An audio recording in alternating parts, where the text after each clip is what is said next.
1, 2, check 2, 1, 2.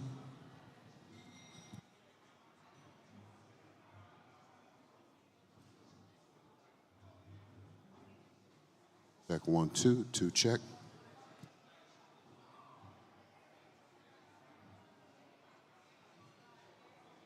Two, check 1, 2, 2, 2.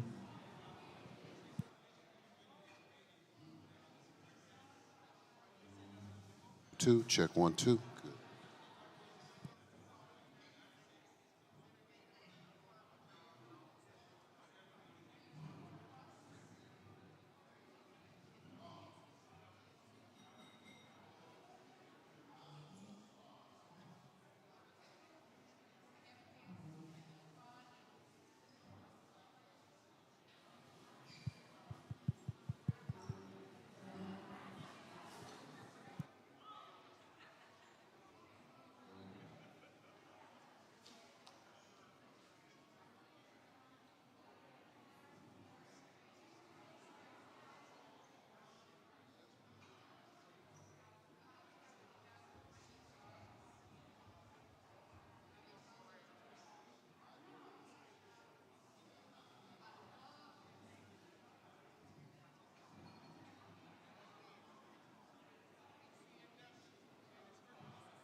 Two, check.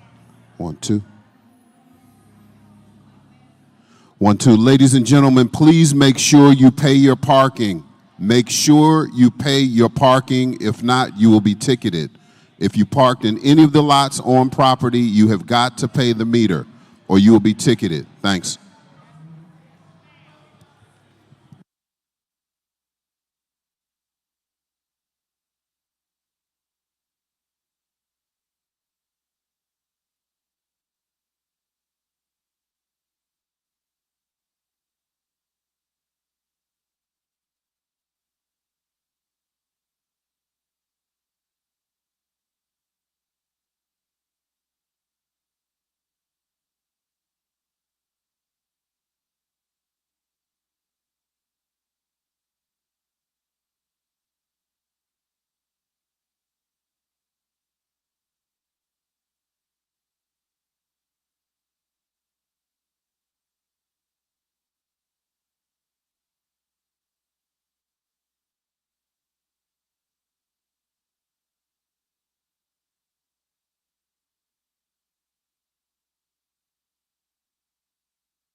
Good morning.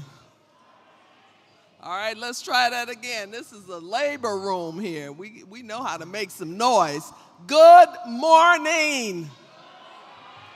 All right. Yeah, that's right. Give yourselves a round of applause. That's right. So I am honored to introduce my sister in the movement who will come and give us an offering of blessing over our food, the Reverend Dr. Jeanette Wilson.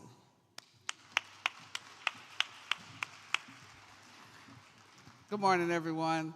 As we prepare to engage in a lively discussion about the challenges we face in labor, let us bow our heads and let's still all of our unnecessary movements and conversations. Our Father and our God, we pause to say thank you.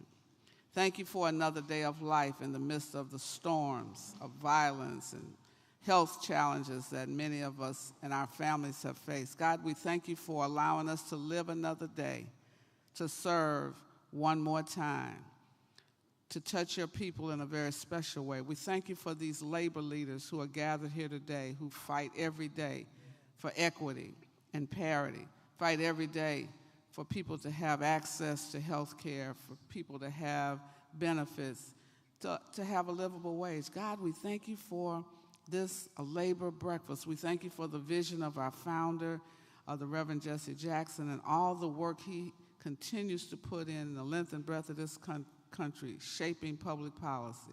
And now, God, as we prepare to partake of this meal, remind us of the farm workers who don't get a livable wage. Remind us of those who transport from the farms to the table, the farmers who don't get paid for the things they raise, have inadequate housing. Some have no health care. God, remind us as we partake of this meal, all that goes into producing the meal that we now take for granted. God, we thank you for the appetites that we have, the ability to eat. And so now we ask that you would bless the food, the hands of our servers and those who prepared it, and then bless us who receive it, that we might be grateful. For whatever it is, we are grateful. And then, God, as we go higher in the program and the service today, we ask that you bless every speaker, that whatever they say might touch someone's heart, change someone's way. We ask these things in your precious Son, Jesus' name. Let every heart say, amen, amen.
Good morning again.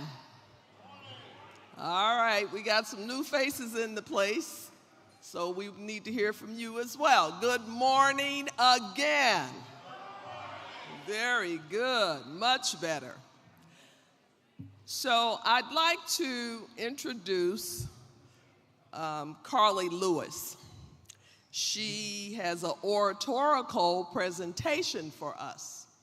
You know how we talk about our youth shall lead the way? Well, here's one that is definitely on the path for doing that. And I'd like you, in the midst of enjoying this fabulous meal, to give Carly your attention, to listen, and when she's done, rise to your feet and let her know how proud you are of her. Thank you.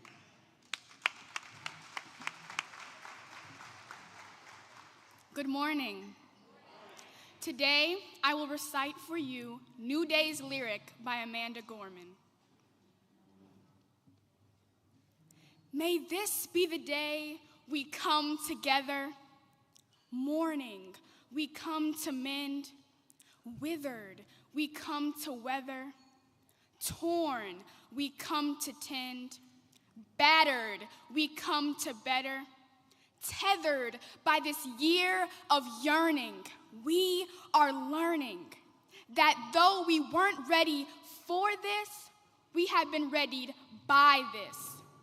We steadily vow that no matter how we are weighed down, we must always pave a way forward.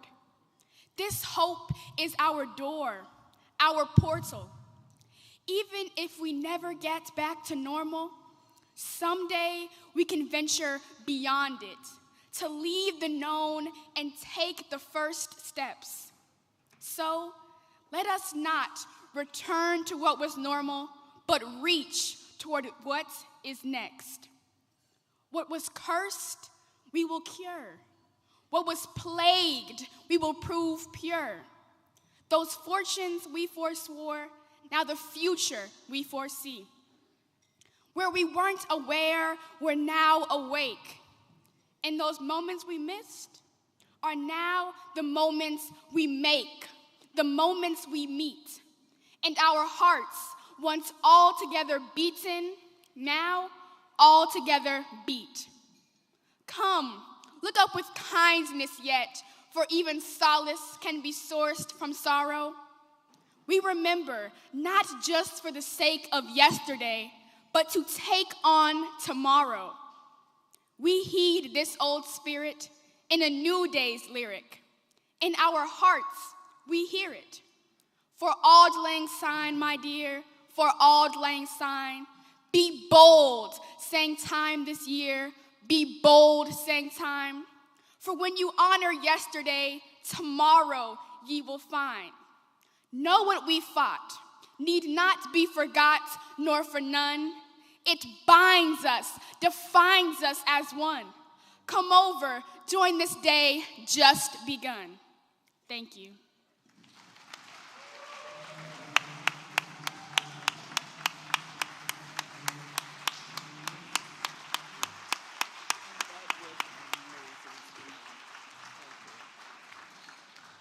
Woo! We know that our future's in good hands, right? Okay, thank you, Carly. We appreciate that. It was chilling. I don't know how you all were feeling, but as she was reciting it, it just brought chills to me to think of what our future has in store with young people like her. So again, let's give Carly another round of applause.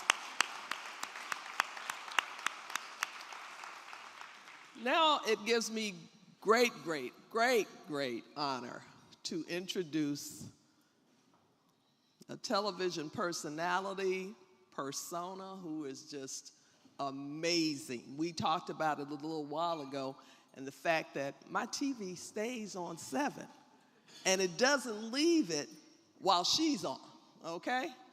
Val Warner just brought a whole new presence, if you would, a new power to the media of Chicago and media representation of Chicago. And so we know that she's under a tight schedule because she's got to get back on the screen. So I want you to join me in welcoming Val Warner. Oh, Jackie, thank you. That was a great introduction. Thank you. Thank you so much, Jackie, for that warm introduction and very kind words. It is my pleasure to be here with you all. Good morning, family. Good morning. You know what? Before we proceed, we must give another round of applause to Carly Lewis. To stand here and to deliver Amanda Gorman piece in the way you did, fantastic. You are on your way. I think you might be coming from a job. Because one Val Jackson back in the day used to do exactly that, orator. I can see it and it's in your future, so congratulations to you and all the best moving forward. So this serves as an official. And thank you to Jackie for that warm introduction. Really appreciate those words and appreciate the support of everyone in this room, not only for me as a member of the ABC7 family team, but for all of your support in keeping your channels and your TV sets on ABC7, making us the #1 news station in the city of Chicago. We could not do that without you. So I send you greetings from our entire ABC7 family, starting from John Eiler, Diana Palomar, all the way down. So again, thank you so much for letting us be a part of the community and in your homes day in and day out. And I want to welcome you to the Rainbow Push Coalition and Citizenship Education Fund's 56th Annual International Convention.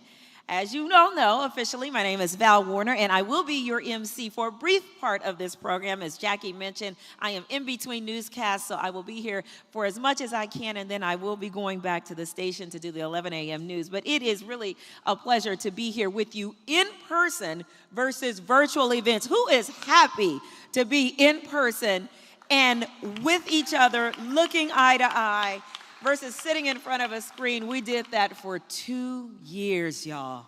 We made it, and we are back. So happy to be back in person with y'all.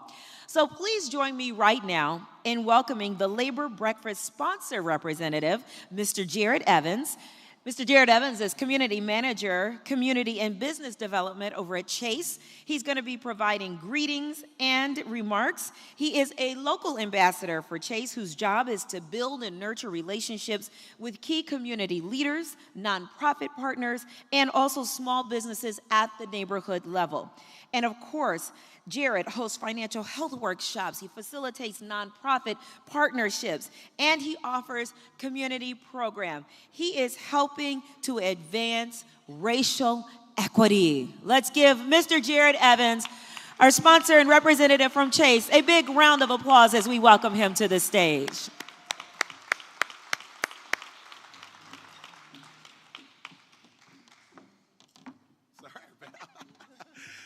Good morning, everyone. I am a big Val Warner fan and ABC7 fan, too, so we'll give her another. We want to say thank you to our Rainbow Push, to the Honorable Reverend Jesse Jackson. We are delighted to be with you all this morning. I just want to spend a few minutes talking about our role, my role as a community manager at Chase. I'm very proud of the opportunity to come before you and talk about the work that we are doing in the community. A lot of the times you hear about J.P. Morgan, the big philanthropic side that delivers the money. But I'm the boots on the ground guy. I'm in the community. I'm sweating with you. I carry this towel because I'm always sweating. I'm always rolling up my sleeves.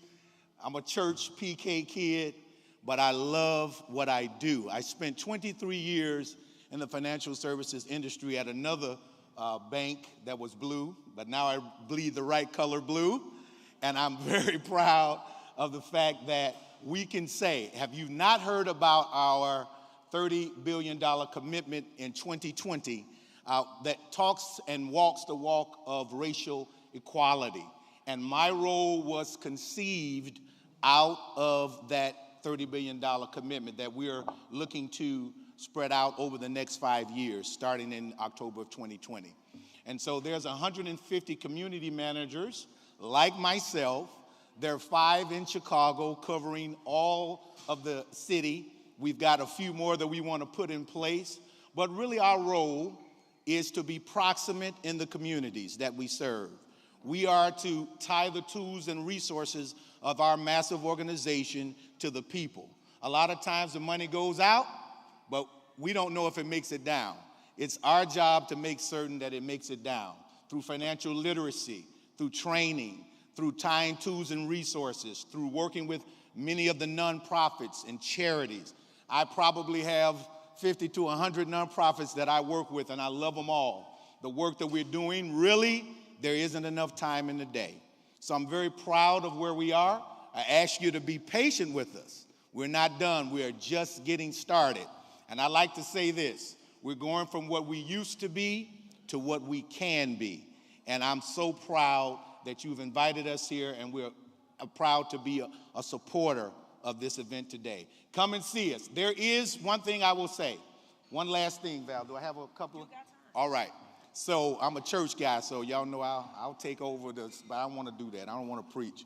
But I will say this. There will be 17 community centers across the country on top of the 150 community managers. These community centers, again, will be the place where businesses can meet, nonprofits can meet. You can have pop-up shops with your business. And so you want to work with your community manager to utilize this space. We have that such space at our Stony Island branch, which is nowhere from here, not even a mile away. It is about $2.5 million renovation. I am the community manager at that location, and it gets used quite a bit. In fact, I'm heading to it for an event even this morning that we're hosting there. Be on the lookout.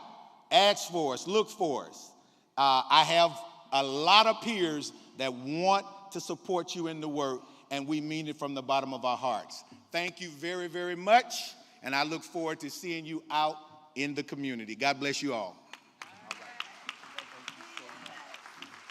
Come on, y'all can do a little bit better for Mr. Jared Evans. Thank you, Jared, so much for the work that you are doing in the community.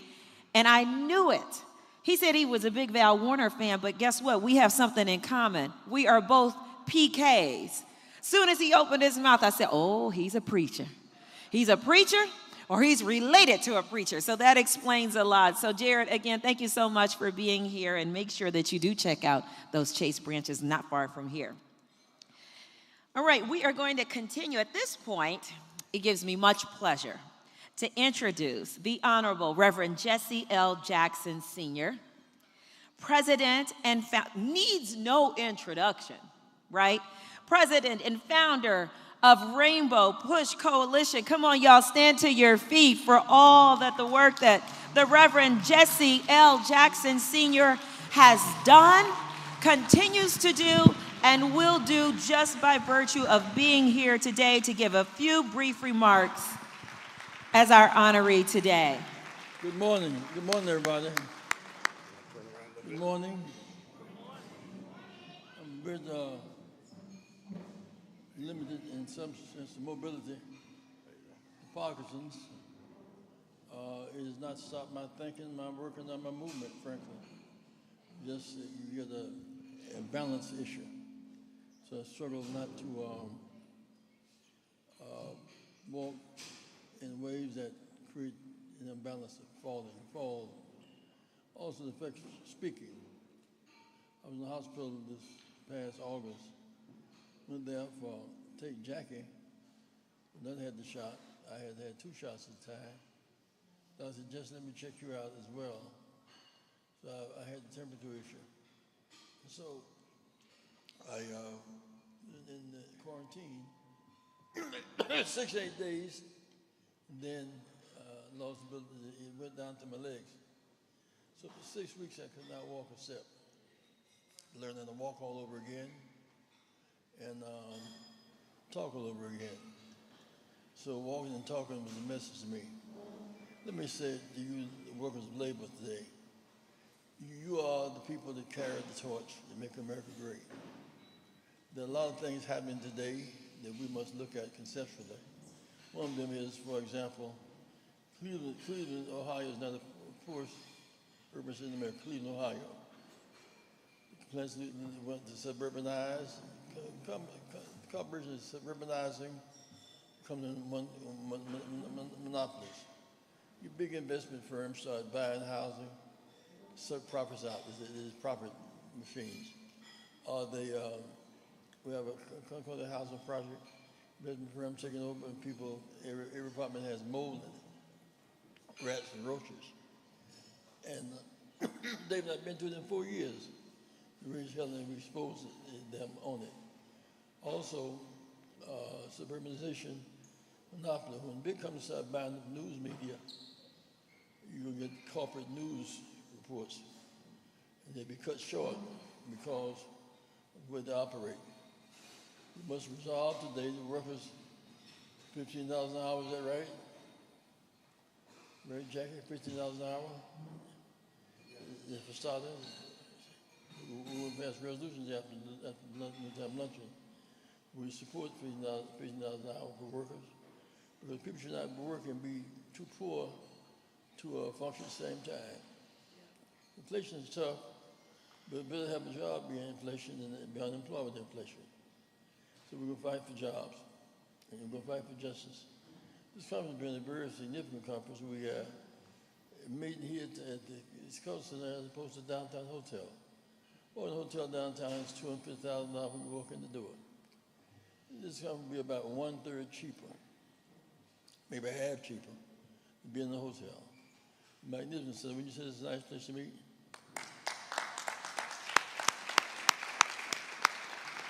so we are looking for ways of cutting costs as we expose our work. We're going to take a tour early in August, a Southern Golden Crusade tour again. The South has a key to our destiny.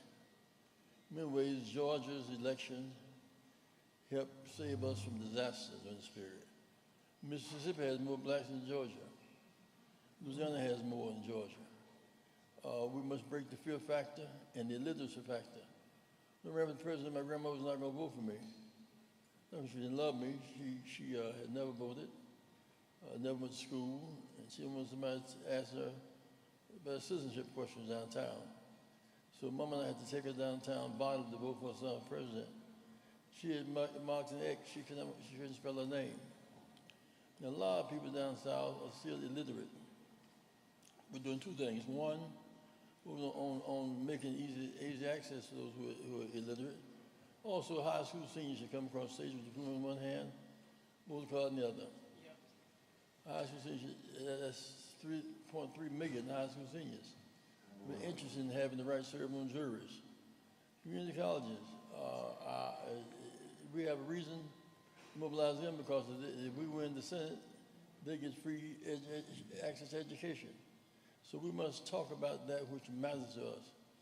Talking a lot about inflation, it has its place, but to empower those young people and direct the energies toward goals of public policy to be the thing to do. So I want to express my thanks to you for helping us be a part of those drivers. We were in Arkansas last month. People have to drive 30 miles to work, to vote in the rural counties. 30 miles, and they're not stationary. They move around. You may drive 30 miles, excuse me, only to find that it's not your day. It's someplace else, 60 miles, no right to vote, no voting. In Arkansas, 70% of all veterans votes were rejected. One woman had a stroke and paralyzed on the right side. She wrote her name on the left hand, said she could. They say she rejected it because she didn't look like her previous hand voting. Woman won the Democratic Congress congressional seat, and in addition, more than enough blacks to win it. There's never been a black official from Arkansas, because they've been in 3 parts. So we're fighting to get that case heard before this right-wing Supreme Court. So we have our hands full. But friends, there are no narrow Supreme Court decisions. There are no narrow Supreme Court decisions. They all have big meaning to us. So this court, if it would take on Roe v. Wade, and take on the right to vote too. And then we fight for their ballot. We used to meet every Wednesday morning in the Labor Division in Chicago. We were fighting to get black representation. Get Charlie Hayes represented, get Alec Ryan represented, get Jim Wright, UAW represented, and in various post office jobs we had numbers we didn't have representation. So we kind of fought to get black representation where whites used to be. Now I see we hit a low point. You start meeting again once a week to find out if we're going to take on Amazon with Chris Smalls. We must take it on. We must take it on. We're going to fight for schools to be fair to teachers. When you get COVID, you get 200,000 kids on vaccine. Teachers have to work in that cesspool every day. Those parents are rejected from the school system. Now, we take a position that parents should do 5 things. Take your child to school, meet your child's teacher, change home numbers, turn TV off 3 hours a night, pick a report every 9 weeks. Parents are the foundation of this thing. They can now judge building jails on third-grade reading scores. You hear me? Yeah. So we're losing children. We want to fight for the peace and aborted children. We must save the children, the fetus and the children. And so the issue, I might add lastly, is not about abortion, Jansen. It's really about women's right to self-determination. The abortion is the issue that kind of titillates our emotions. But women don't have the Equal Rights Amendment. While women were second-class citizens in slavery, they couldn't vote either to 1920. So Equal Rights Amendment, equal pay for equal work. It's not just about abortion. It's women's rights. Women's right. Women's right. Self-determination. Self-determination. We deserve. Equal Rights Amendment. Equal pay for equal work. So these issues must be part of any discussion. I want to express my thanks to our delightful hostess today. It means so much to us, and thank you to Carly who gave that. We have Bush has a oratorical contest, department led by a retired judge here. These children at age 5 years old are speaking with great authority, learning how to express themselves. And the key to leadership is learning how to express yourself. I want to express my thanks to all of you today. We've begun the Saturday morning meeting again. Come to the meeting on Saturday morning. Let's find out what's happening so we can have our unbroken news. It's only miscounted in America. We'll be on Saturday morning, national broadcast. And so you never can tell when your issue will come up and you'll be front and center. But please mobilize for Saturday morning. There is on your tables, I think, QR code. You have the they're on tables? They will be on the tables in a second. We have a new, we are updating ourselves now on our program. On our card, President's card, is a QR on the back. QR code you can put in your telephone, become a member, just that simple. Now, we're not doing a lot of money begging this time. It's a sophisticated way. I was in LA last week. The guy walks up to the car, begging. Said, you need some money and help. And the guy said, I have the money. He said, well, what's your QR code? I mean, beggars talking that kind of sophistication. He had this program together. So let me express my thanks to you, Carly. Thank you very much. Thank you so much, Reverend Jackson.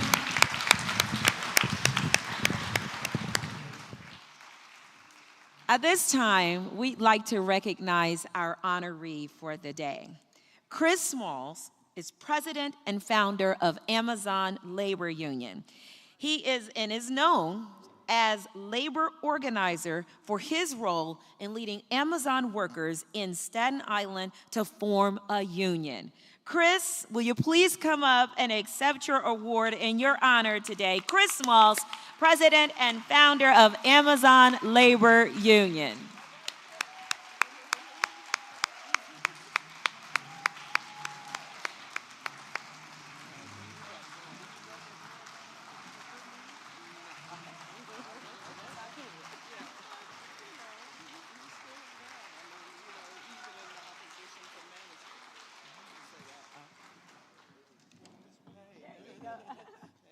How are you? Yeah, nice to meet you. Have a few remarks. Thank you. Thank you all for honoring me today. It's a pleasure and an honor to be here, especially in Chicago for my first time. Definitely couldn't have more than a warm welcome than I had this past weekend at the Labor Notes Convention, meeting with all the unions from all across the country and all across the world. We had over 4,000 members there and people that supported the working class and the union, the labor movement. So just to be here in the presence of great labor history and to have one of my mentors, Reverend Jesse Jackson, who called me when Amazon fired me 2 years ago, to be in this moment right here is definitely surreal for me. And, I'm not going to drop the ball. I know a lot of workers are counting on this moment. And what we did in Staten Island is resonating across the world. And I'm just happy to inspire millions of people and millions of workers for this country. And solidarity forever. Thank you all, and always keep hope alive and power to the people.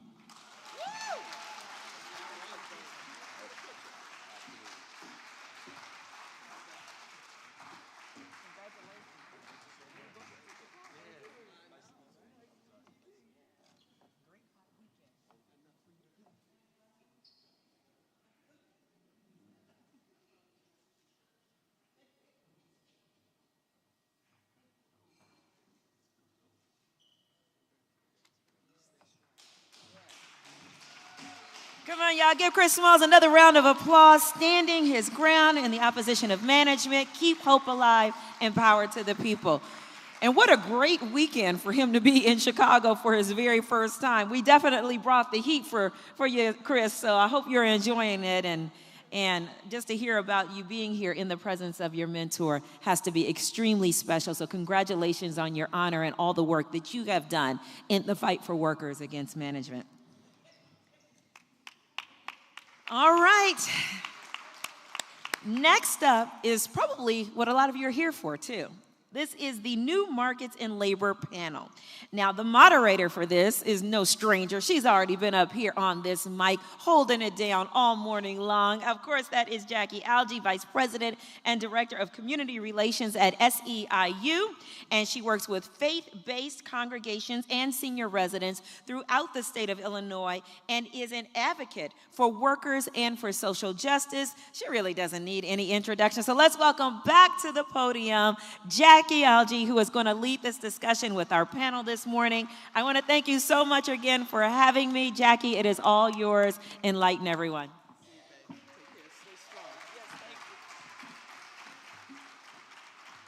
Thank you, Val. First time I met Val, they invited me as a guest on her show with she and Ryan to talk about the upcoming Women's March that we had planned right after the 2016 election.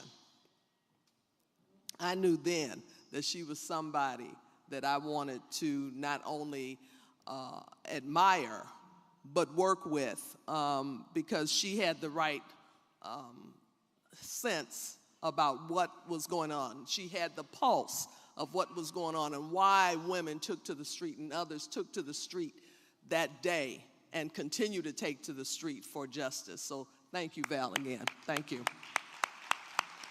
All right, and so we've got an interesting topic coming up here. And we're gonna talk, let me get I should have brought my glasses up. Yes, dear, please, thank you. Oh, wow, thank you. Okay. And so we're going to talk about new strategies in organizing. So we just heard from Chris, but we've got a lot of organizing going on around this country that is new to labor, but more importantly, new to the workers that are representing those organizations and corporations. And so I'd like to invite Frederick Ingram up. he is the Secretary Treasurer of AFT. Is Frederick in the house? Okay. That's right. What, baby? Oh, God bless you. Thank you. Frederick C. Ingram is Secretary Treasurer of the American Federation of Teachers, serving 1.7 million members, including pre-K through 12th grade teachers, paraprofessionals, and other school-related personnel, higher education faculty, and professional staff, federal, state, and local government employees and nurses, and other healthcare professionals. Ingram is the immediate past president of the 140,000-member Florida Education Association. He also has served as an elected vice president of the AFT's Executive Council and as an AFT vice president for 6 years, 2014 through 2020, before being elected as the AFT's Secretary Treasurer. And with that, I would like you to join me in welcoming Mr. Frederick Ingram.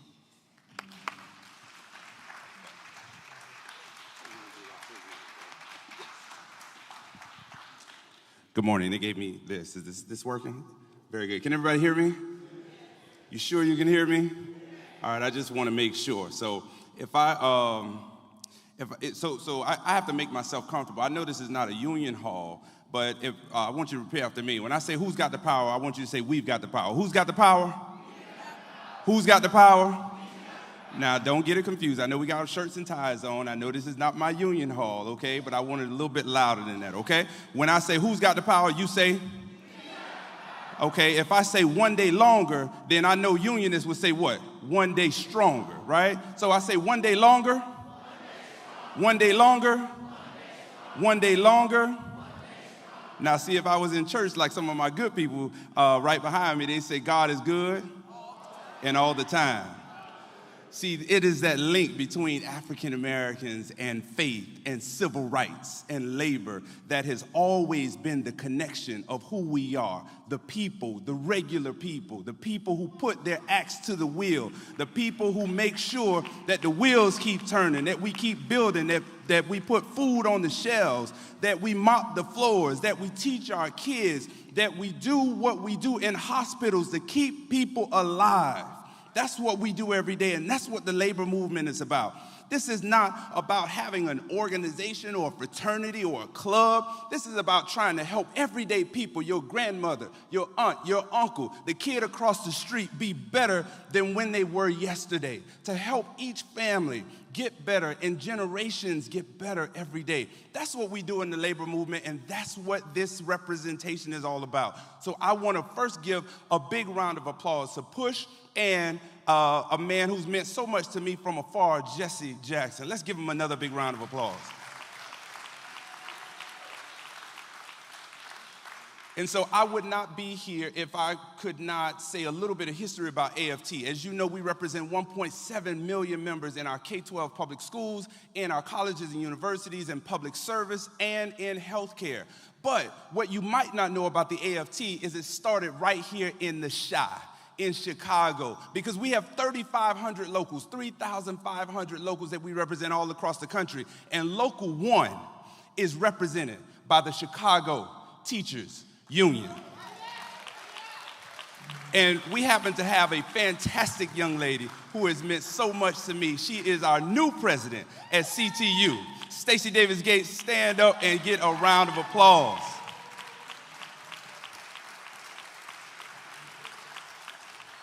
As my grandmother would say down south, she said, that young lady don't take no wooden nickels.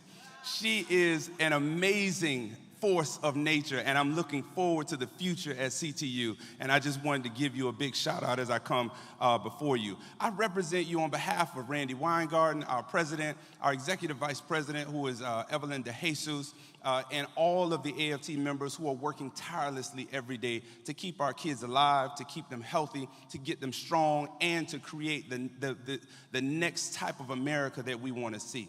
But I will tell you this, that there is peril ahead. There are obstacles against us. There are challenges that are surrounding us. And we in the labor movement stand at either the precipice or the pivot point of making this thing better. We can continue to do what we've always done, or we can get better at what we've always done. And I submit to you that every single day, when you see a young man like Chris Smalls, when you see Starbucks, when you see Kellogg's, when you see John Deere, and all of these people who are wanting a union in their life and in their professional work, that's where we are, because we know that the polls say that more Americans in this country want unions today than in the history of America. The labor movement is strong. And so, my friends, I won't take long, but I will tell you this, that the days ahead are going to be slow. The days ahead are going to be hard. The days ahead are going to be some days that we need to lean on each other. But the House of Labor has always done that. The House of Labor has always stood together with our civil rights community, with our religious and faith-based communities, and with our schools and with healthcare. We can do this, and we can do this together, and we will be longer and stronger than we have ever been in the history of this country. And so, as I leave you, I will talk to the young people, Carly especially, because she inspired me so much. I know that Val said that she did oratory when she was a young person, and so did I. I started off as an orator just like you. I would memorize poems. I would memorize stuff that Jesse Jackson said, keep hope alive. My mind is a pearl. I can do anything in the world. Those kinds of things inspired me. And so I will say something to you that I'll talk to everybody in here that I did when I probably was about your age. My grandmother could not read. I'm one generation removed from a grandmother who could not read, marked her name in the box with an X. And she said, hey, tell me that thing that they teaching you over there in that schoolhouse. It just makes me feel good. It just makes me feel good. And that's what my grandmother told me. And I would just say, it was the first poem I ever learned. It said, out of the night that covers me, black is the pit from pole to pole. I pray whatever gods may be for my unconquerable soul. But in the fell clutch of circumstance, I have not winced nor cried aloud. Out of the bludgeoning of chance, my head is bloody but unbowed. Throughout this place of wrath and tears looms but the horror of the shade. And yet the menace of the years finds and shall find me unafraid. It matters not how straight the gate or how charged with punishment the scroll. I am the captain of my fate, and I'm the master of my soul. That's what it did for me. And that's what I hope Ms. Gorman is doing for you. And that's what you are doing for the rest of this world. So if you love God, and if you love people, and if you love this country, the labor movement is where you need to be. The labor movement with one-on-one relationships. The labor movement as we organize one block at a time. The labor movement as we take on Amazon and Starbucks and John Deere and Kellogg and the rest of these charter school folks. We're going to change America for the best because our best days are ahead. This is America. This is the labor movement, and we are the AFT. Thank you all so much. I appreciate you.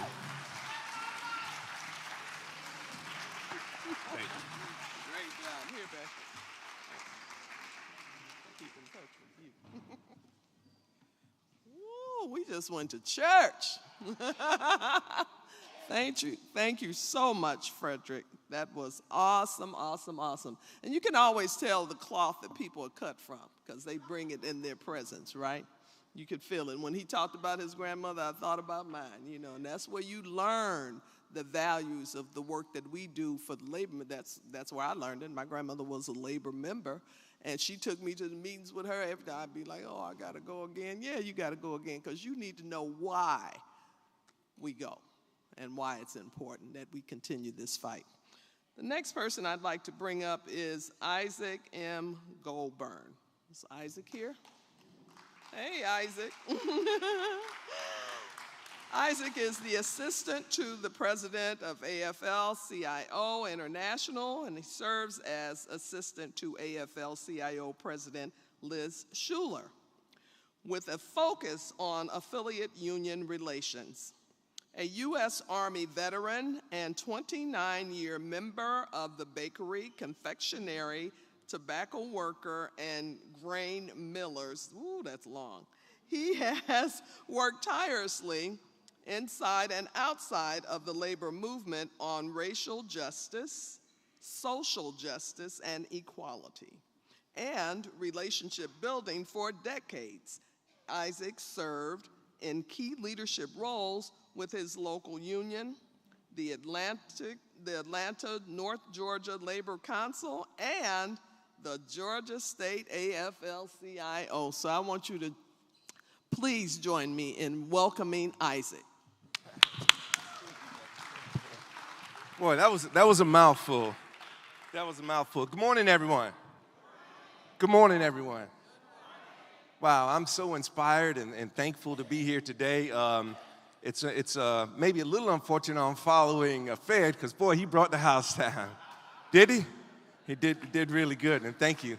So thank you, Jackie. I want to thank Carly. You know, you're very, very inspiring. And I'm honored to be in attendance today in this all too important convention. This all too important convention, because many of us know that Rainbow Push's commitment to leveling the playing field is a roadmap in essence. And it has been. It's a roadmap, and it's proven that the power of a people will never be defeated, right? A power of people will never be defeated. Raise your hand if you know that to be true, right? A power of people will never be defeated. And so I want to recognize all the great labor leaders that are in this room today, and not only the leaders, the people that make work happen. When I was driving trucks for so many years, 13 years before I made my way through the labor union, I knew that my role of contribution was important. So thank you not only to the leaders, but those of you who have toiled in work and continue to do so. It is my pleasure to bring greetings on behalf of President Liz Schuler this morning, our Secretary-Treasurer Fred Redmond, and the nearly 13 million members that we're fortunate and blessed to represent from 57 individual unions just like AFT. And that makes me proud to be in the position I am today and bring greetings on our two officers. I want to thank you, Reverend Jackson. I want to thank each and every one of the Rainbow Push Coalition staff and organizers and its board members today.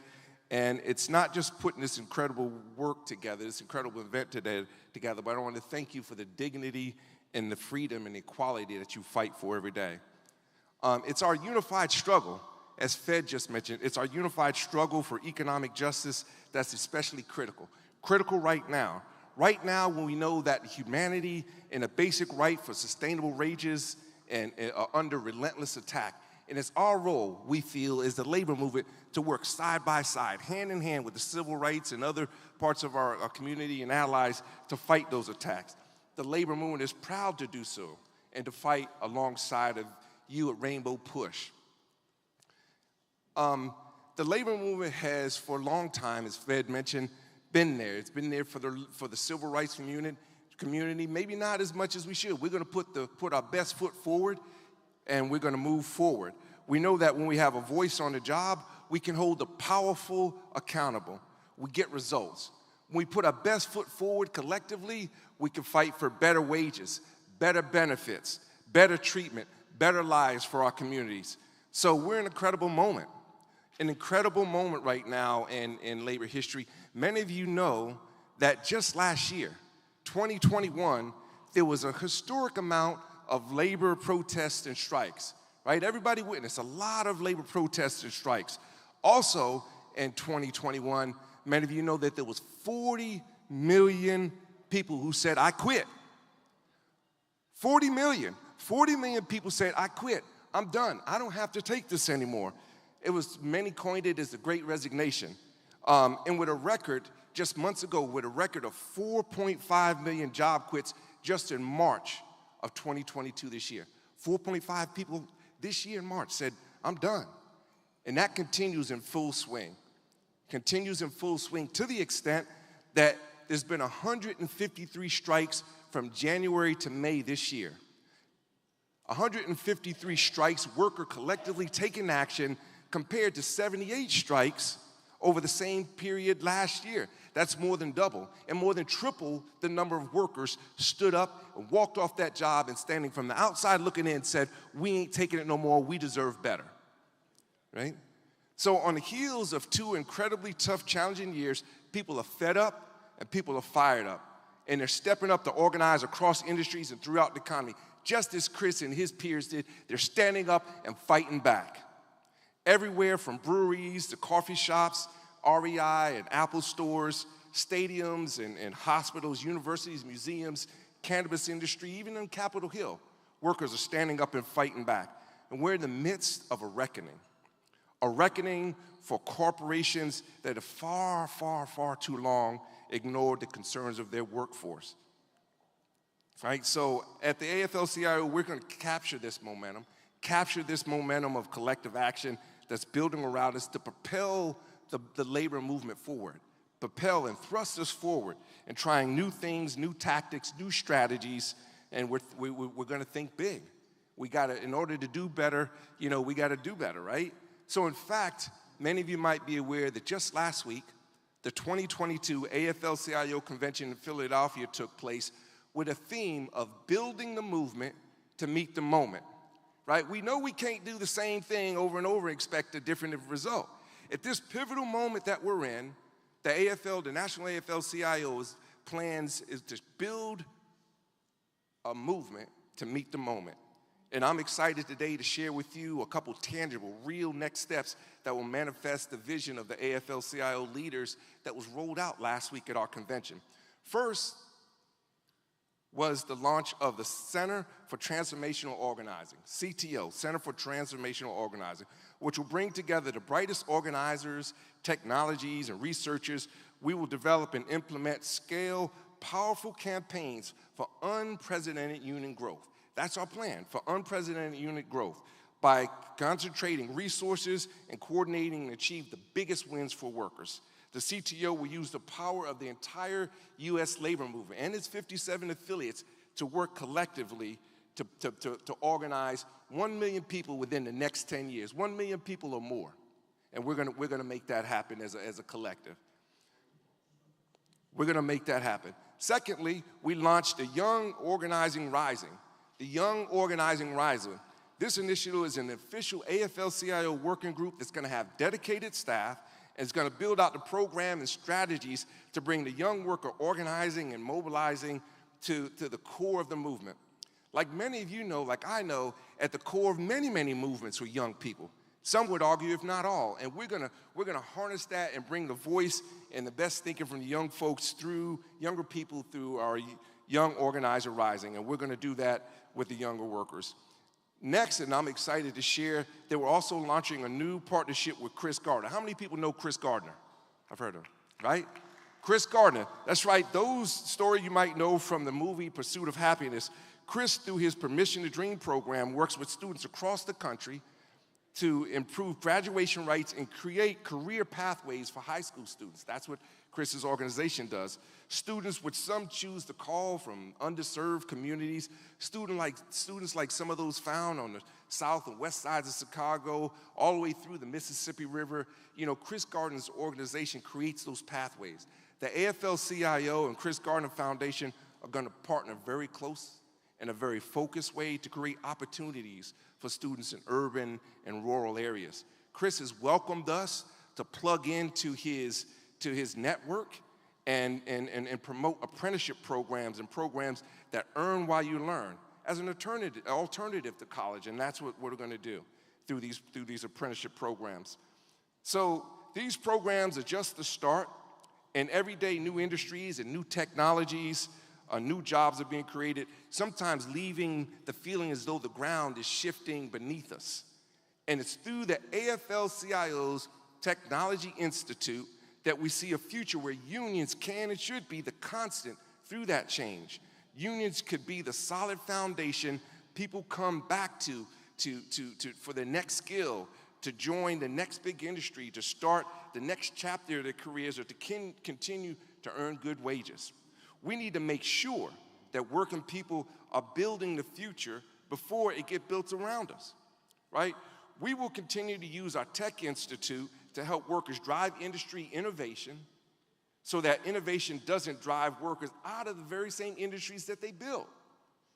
So we're gonna redefine the role and shape the future of technology, from taking on everything from automation to algorithms to the destructive gig work models, for all working people and not just for the greedy billionaires. So we can see there's exciting next steps that we're taking at the AFL-CIO, and we're very, very thankful to work side of Rainbow Push Coalition and with these new programs to help fight for what we know we all deserve, a more dignified lives for everyone. And like Fed said, we want to get better, and we're going to do just that. Our best days are ahead of us, and we welcome you to join us at the AFL-CIO. We're in this moment that we are building a movement to meet this moment, and thank you all.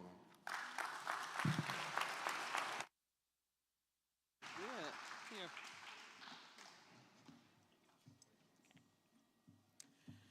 Thank you, Isaac.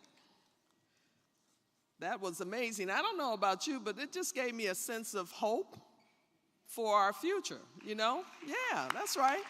I mean, you know, I work for a labor union that represents collectively over 2.5 million workers throughout the United States, as well as Canada and Puerto Rico, but our union, our local union, represents over 90,000 workers in 4 states. And our sister unions represent workers in 2, 3, and 4 other states beyond Illinois every single day. So most of us work, you know, and our workers, rather, and members, work to provide services. But what I heard Isaac describe is the future in technology and how we can organize there as well. So there, for me, that's opportunity and possibility. So can you give Isaac another round of applause? Thank you. And before I bring up our last and final speaker, I'd like to acknowledge a few people in the room. I'd like to first acknowledge Erica Bland-Dursenmi. Where did she go? She's here still? Okay. Oh, there she is. Okay. So she is our Executive Vice President for SEIU Healthcare Illinois, Indiana, Kansas, and Missouri. And I am proud to call her my daughter. Please give her a round of applause. And they beat me to the punch in introducing another daughter of mine in here, and I've been meaning to congratulate her personally, but I'm going to do it here publicly. Miss Stacy Davis Gates. So proud of you, baby. So proud of you. And before I introduce our last speaker, I would be remiss if I did not acknowledge 2 other people. One, as far as the labor movement is concerned, and she's like the mother of labor for me, and that's Katie Jordan.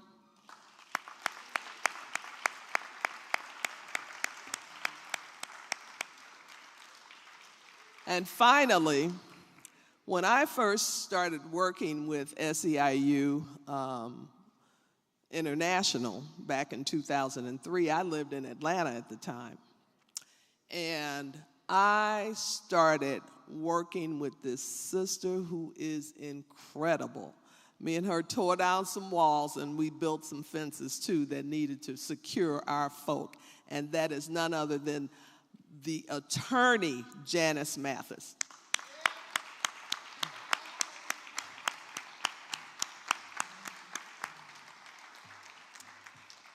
Okay, so last but certainly not least, my brother Don Valar. I can talk about Don all day. He's a powerhouse too. I love working with Don because he's real people. He's in it for the right reason. Don is the Secretary-Treasurer of CFL. He was born into the labor movement and spirit of social justice. His father was on strike, fighting for better wages and benefits for bank workers in the Philippines when he was born. Like many seeking a better life for their young children, his parents and 3 siblings immigrated to the U.S. They first moved to Chicago's Uptown neighborhood before settling in Lakeview. In 2010, Don was elected vice president of NABET-CWA, Local 41, and then president in 2015. In this role, he focused on organizing movement building and collective bargaining. NABET-CWA Local 41's membership grew under his leadership. I'm not surprised about that. With the successful efforts to organize employees at Can TV and Big Shoulders.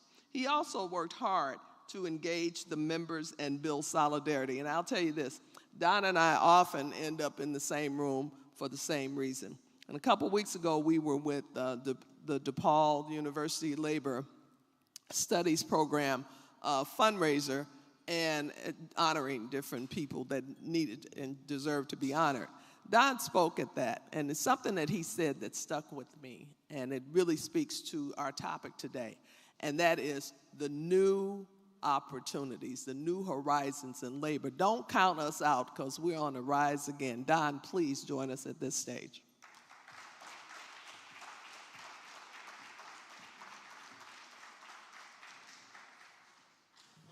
Jackie, actually, I'm going to talk to everybody from the floor. Because I'm down with the people. We're taking labor to the streets. First, I want to thank Reverend Jesse Jackson. He stands with labor.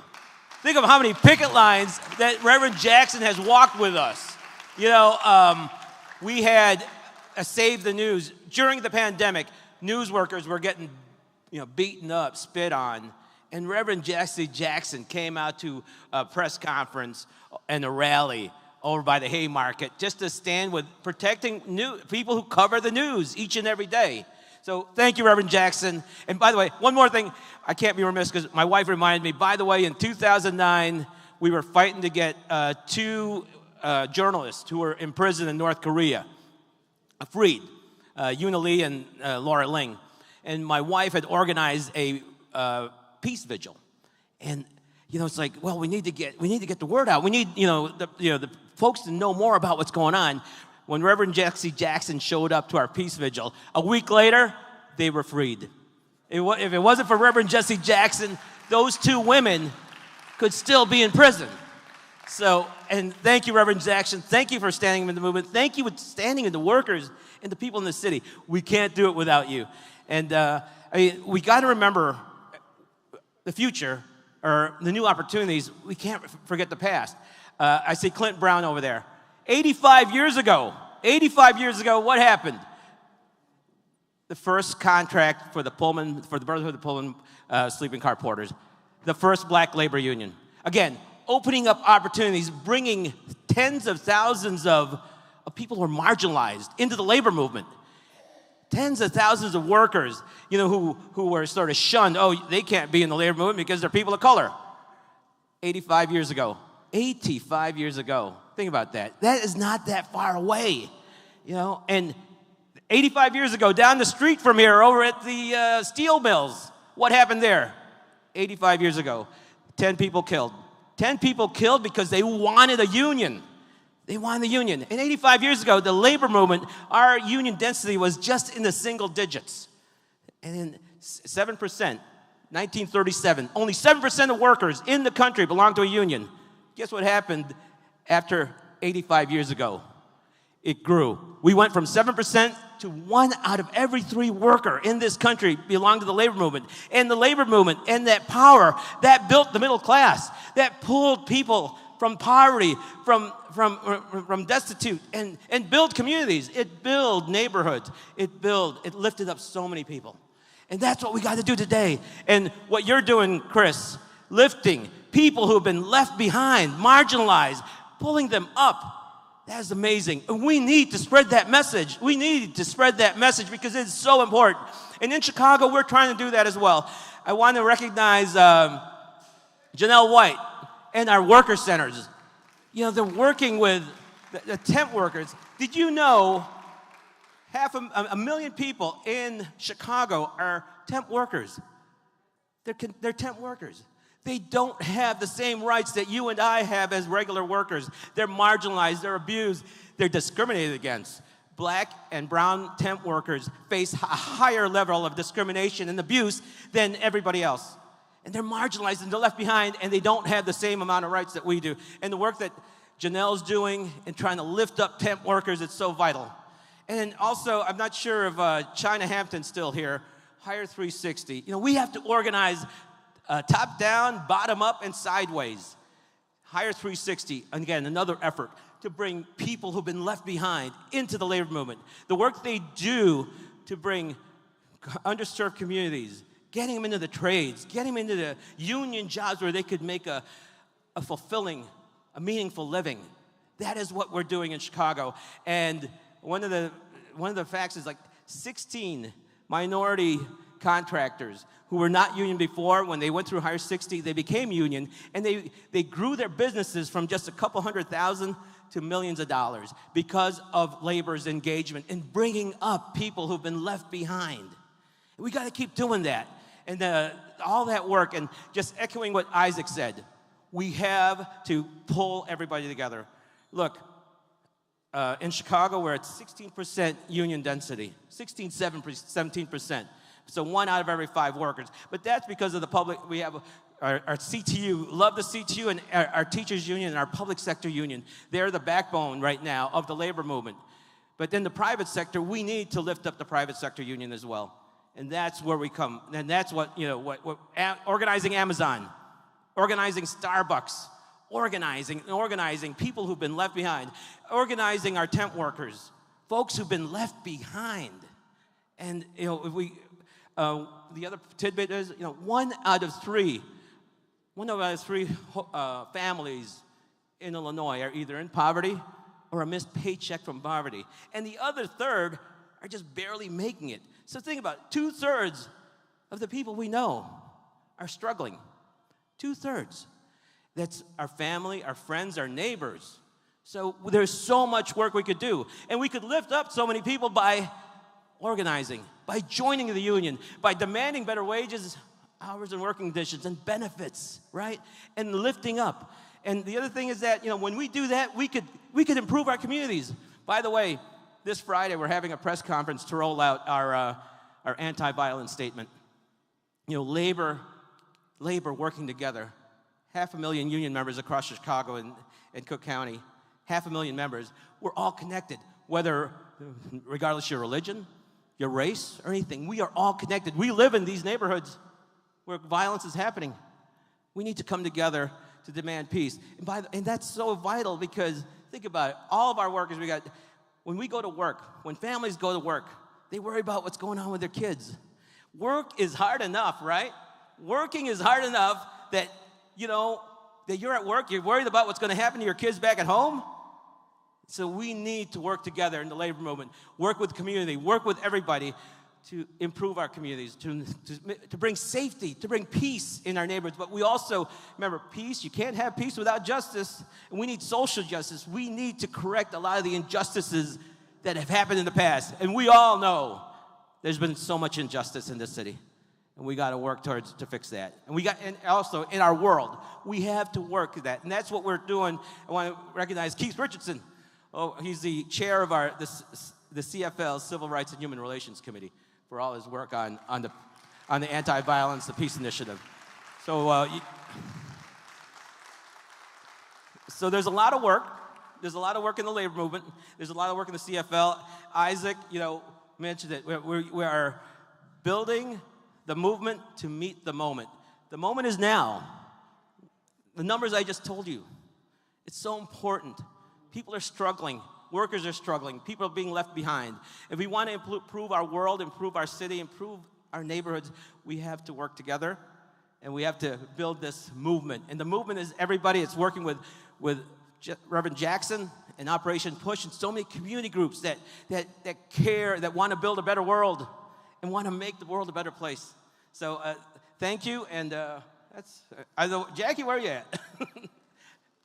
So thank you. By the way, just want to recognize, again, Bob Ryder, President Bob Ryder, CFL President. He couldn't be here today, so he asked me to speak. But if he was here, he'd be here talking to you. But, you know, again, want to recognize President Ryder and everybody at the CFL for all their hard work, and everybody in the labor movement, the 300 unions and the 500,000 union members that work each and every day to improve the lives, to improve their families' lives and the lives of everyone around them. So thank you. Thank you, Don. That was awesome. You know, he has a media background too, you could tell, right? And Don, thank you for acknowledging Bob. I'd like to also acknowledge our presidents who are absent because our International Executive Board meeting is taking place as we speak, and they are in Chicago, but they could not be here. And that is our very own president, Greg Kelly, who is not only the president of our local SEIU, Healthcare Illinois, Indiana, Kansas, and Missouri, but he is the president of the Illinois SEIU State Council. I'd like to also recognize Diane Palmer, who is the president of Local 73 and a bad sister to be reckoned with. And I then would like to recognize Jeannie Kastrup, who we have been in this movement so long together, and she's another bad sister. And she is president of SEIU Local 1. And so in their absence, I'd like to also acknowledge them. So we have one more, that's right. We have one more speaker, and Carl, please forgive me because I didn't see you. See, I should have had those glasses on. That's my fault. Carl Kennebrew is president of Iuecwa, and he proudly serves as the international president of the Iuecwa, an organization representing over 40,000 manufacturing workers across the country. Carl has been a member of Iuecwa for over 25 years, having got his start as a manufacturing worker at the Chrysler facility in Dayton, Ohio.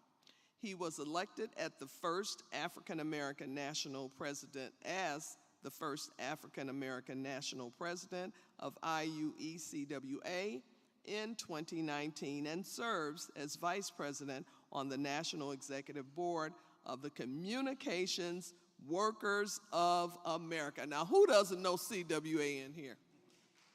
Come on. Thank you. Good morning, brothers and sisters.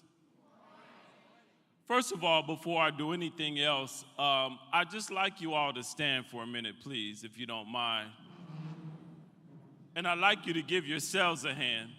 A lot of people in this world don't understand that labor is the only thing that's standing in between corporations and working families.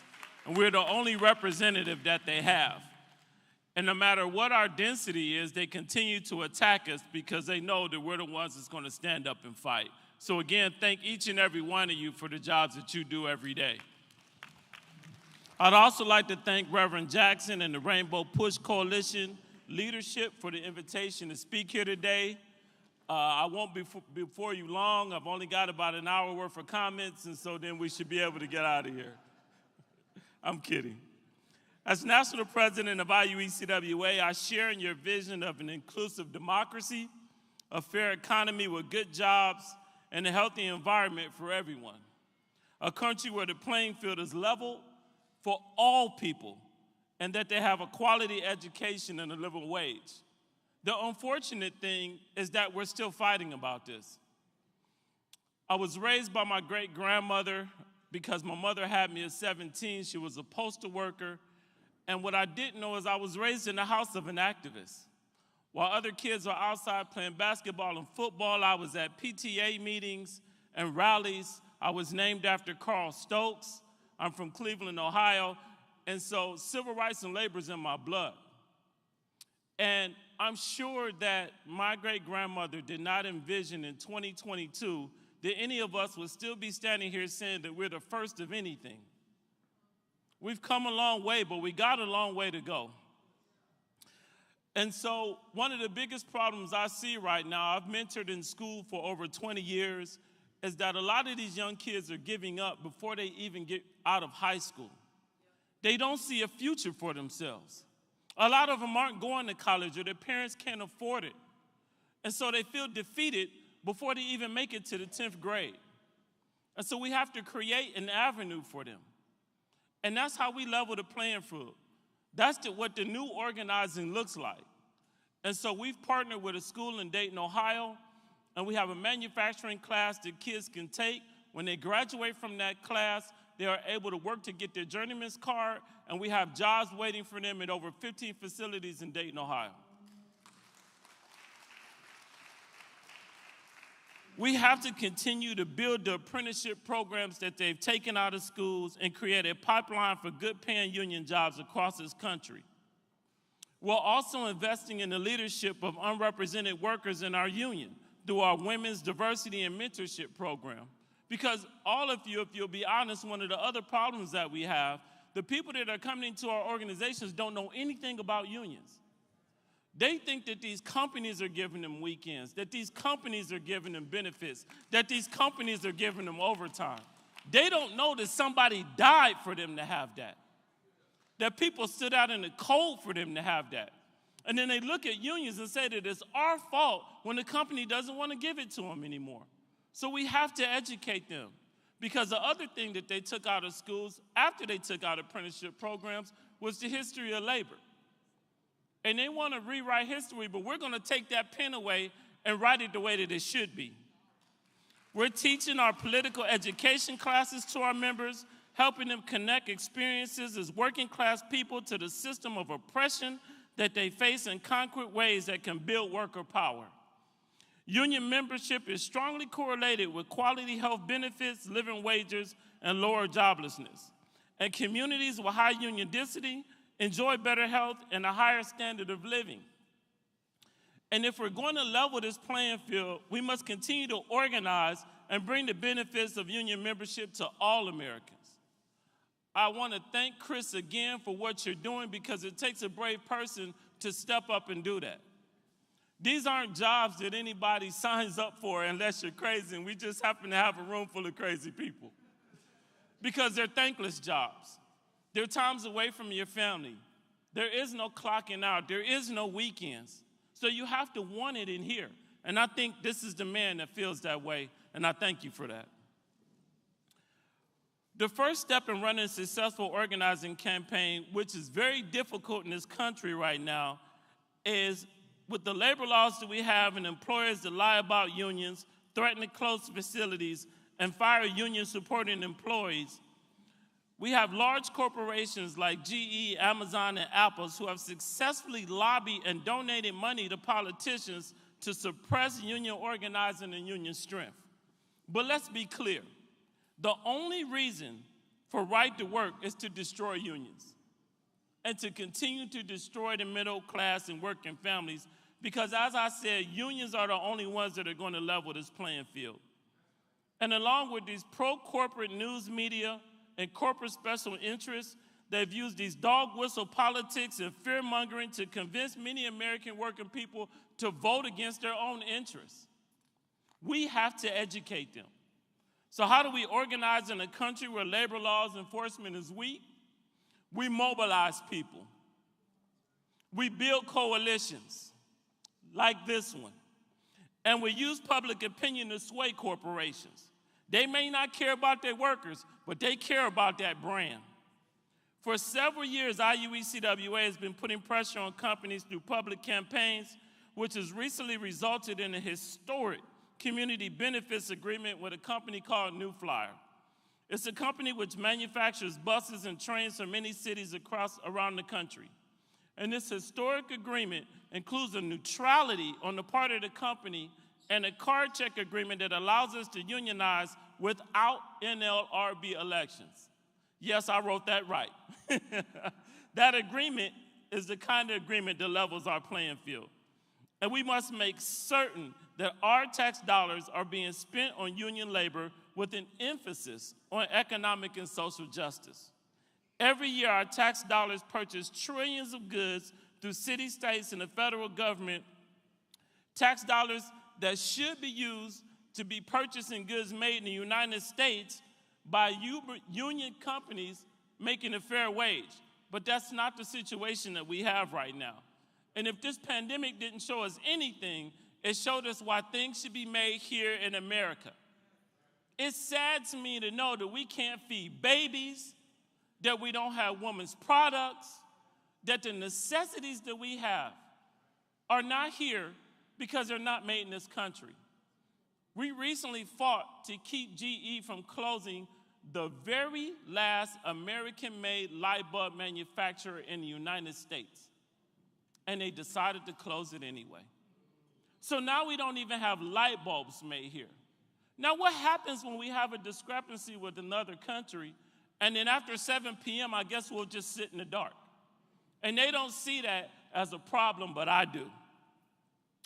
I want you to imagine the good we could do if all of those goods were made by American workers making good wages with benefits and retirement. Imagine if all the government bids included labor rights and had an insistence on neutrality. That would help level the playing field. We've also been putting pressure on General Electric through our campaign to convince them to stop sending manufacturing jobs overseas. At some point, being an American company stopped meaning that the company cared about America. We have to change that. We have to remind them that we matter. We've learned that the traditional organizing must be supported with a political and social justice work if we are to succeed against these wealthy and powerful companies. And one new market where labor and social justice activists need to be laser focused is green energy, specifically in offshore wind. The offshore wind technology is one of the leading renewable energy sources in the United States, and the United States would need to rely on as much as a 50% reduction in greenhouse gas pollution by 2030. But it doesn't seem like they're working very hard to do it. The U.S. goal is in the upward of 60 gigawatts of offshore wind and energy in the next decade, and much of it will be in New York, New Jersey, and Texas, and out in the West Coast. That equals thousands of turbines. And so you understand, each of those offshore wind turbines has around 9,000 individual parts. That is a huge supply chain and a huge opportunity. It is estimated that green energy will create 7 million jobs over the next 2 decades. But we have to make sure that those are union jobs. We have to make sure that our kids that are either coming out of college or coming out of high school are making those parts. Because if we leave it up to the companies, it won't be that way. All unions and our social justice partners, we must work together to make certain that this important new market is fully unionized. We can wield social and political power to require neutrality from all of these employers. From automobiles to remote controls, also the lack of microchips in the U.S. has created a huge supply chain issue. Long before this economy started to crash, I don't know about any of you, but if you tried to buy a car this year, good luck with that. Because our chips for the cars are also not made here. Iuecwa is the only union which represents a microchip plant in the U.S., and right now we're working with the government to get that union plant more investment to expand. Further, we see Microsoft and Intel as also significant targets as they expand manufacturing in the U.S. All of these companies have learned their lesson that we need to bring manufacturing back to the U.S. But what we also know is that they don't want them to be union. So we need to put pressure on the U.S. government to put investment dollars in facilities that will help American workers. We also need to put pressure on the federal government to support unions. We can help craft these industries to develop. American workers will never be free and equal until everyone has the right to collectively bargain in their workplaces. Workers deserve better. They know it, we know it. From Amazon to Apple, workers are rising up and organizing for better working conditions, a say on the job, and for their fair share. And evidence shows, for long before I was born, that people of color, women, and other minorities do significantly better with a union behind them. Unions need your help. Unions need your help, and this country needs us. So I'm grateful to all of you today to fight alongside you and to continue to push for justice. Thank you. Thank you. Thank you, Carl. Yeah, we're going to continue this fight together. And that's the only way we're going to do this. And you know, there's a saying that we say in the union, or the labor movement rather, and that's stronger together. And we are stronger together. So we have come to the conclusion of our program. And I hope that you have enjoyed and learned some of the things that are going on in terms of the labor movement and what labor organizations are doing to continue to build this movement and make this country stronger. In closing, I would like to ask my brother, Bishop Tavis Grant, to come up. Where you at? Okay. And offer a benediction. Now, he and I have been in the trenches forever. Where you at? Forever, helping to keep hospitals open and people working and fighting for justice, all kinds of justice. As long as it was justice, we were just there to make it happen. So please welcome him. Let's give it up for Jackie Algie, hardest working leader in labor. We have remarks from our founder. Everyone is standing. Everyone stand.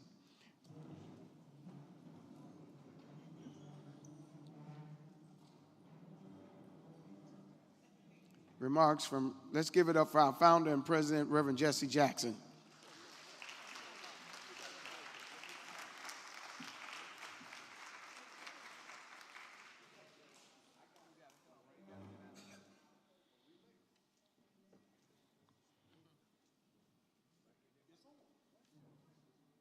It's not on. All right, here we go.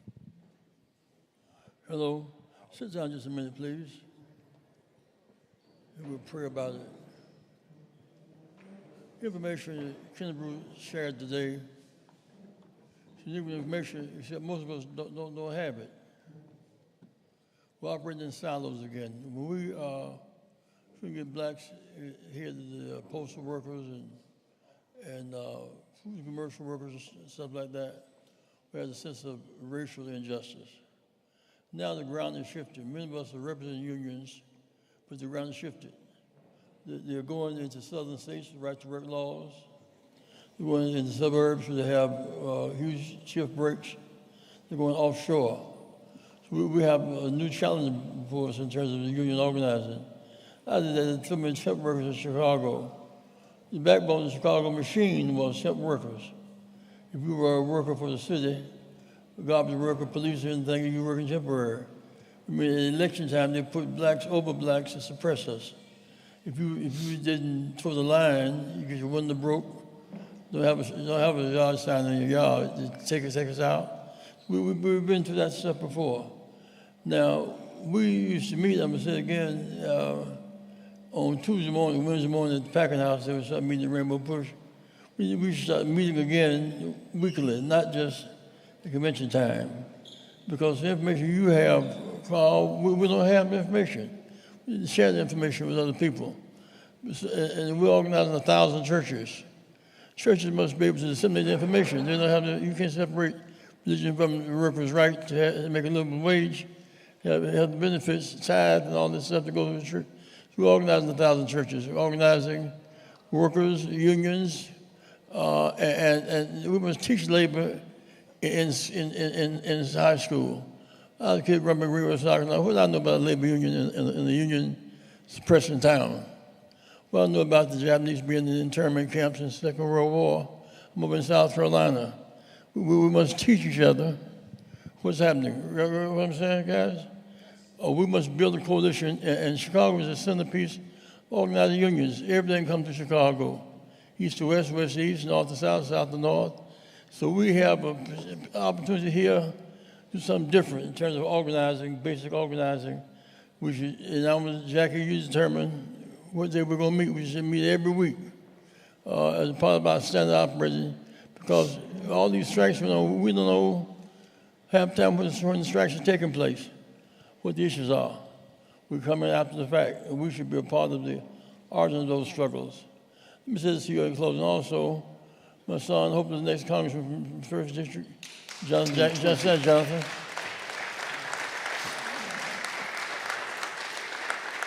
Dad's baby running for Congress. Proud of you, boy. Just a minute before John says something. I want us to, you should have in front of you a card. On that card is a business card. Back is a Q code. If you don't have it, you have it in front of you. Join Rainbow Push Coalition. We need the strength bottom up. Amazon could give a couple people $100 million. We could be in that zone. We live too damn long to get rich now. We want to be able to make it, decent wages, some health benefits. But we cannot let Amazon buy us off. Also, in addition to the suburbanization, rural workers organizing, offshore, the issue of monopolies. A couple people got $1 trillion. Buy up newspapers, like the Washington Post, New York Times, they just buy up. And so the concentration of wealth is too great. We must break it up. Demand your wages. Children should know that when they finish high school, they go to community college free. Free. So they can become a beautician, nurse, or nurse's aide. They can become a minor, as the case may be.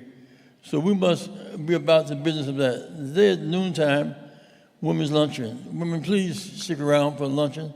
Let's take a break, go and come right back. Have a great luncheon today. We're going to pass our resolutions today. Resolution about workers and Roe v. Wade and the banks and all that. So please do that today. Mr. President, my thanks to you for coming today. How many of you have your card? Your card, Rainbow Push card. Raise your hand real high. Just put your telephone right now and do something with it. Bishop Reverend, lead us in prayer. Let us all stand.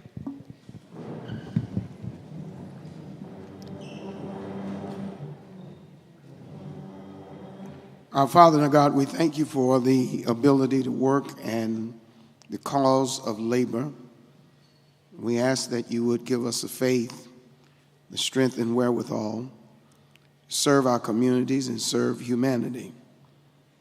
And of course, without you, all things are challenging and difficult, but with you, all things are possible.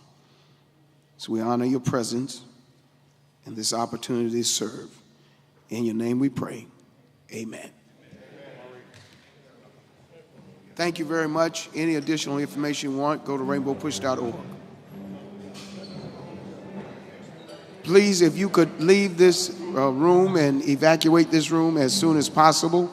Our wait staff and servers need the time to flip this room for the next event. And so if you could exit this room as soon as possible, it would be a great benefit to our staff. Thank you so very much.